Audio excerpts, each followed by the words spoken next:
Napakaganda ng dagat. Wow. Ganun ang papala ni Lord. Sa kanya po lahat ito. Siya ang may gawa. Karagatan, kalangitan, kapatagan. Yung mga bundok na magagandang lugar. Mga bundok na magagandang view. Siya ang may gawa. Perfect! Sino pa bang hahanapin natin na tagapagligtas? Walang iba kundi ang ating Panginoong Hesus. Siya ang hari ng lahat. Siya ang source ng lahat. Sino pa bang hahanapin mo, mga kapatid? Yes. Kung titingnan mo lang po ang kapaligiran, sobrang ma-appreciate mo ang ginagawa ng Diyos. Ayan o.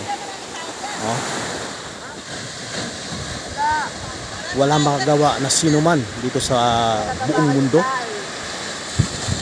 kundi ang Panginoon Hesus lamang na ating dakilang Diyos. Siya ang mahabagin sa lahat. Siya ang nabigay sa atin na protection. Siya ang nabigay sa atin ng kung ano man po yung ating naipundar. Ano man pong meron tayo ngayon. Huwag tayong magmamayabang kundi mas lalong purihin natin ang Diyos dahil pinakalooban niya tayo bilang stewardess doon sa mga biyaya. House in lot man,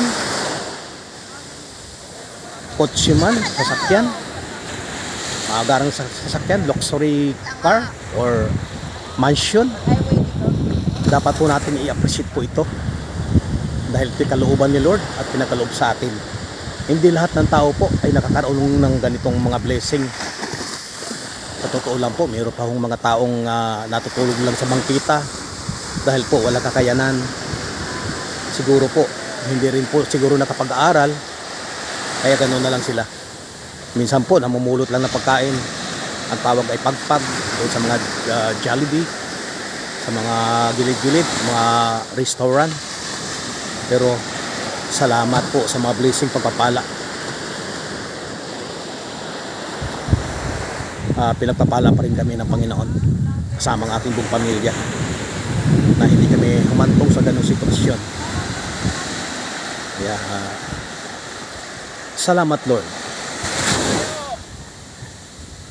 Salamat Panginoon. Salamat o Diyos. Purihin ka Panginoon. In Jesus' name. Amen.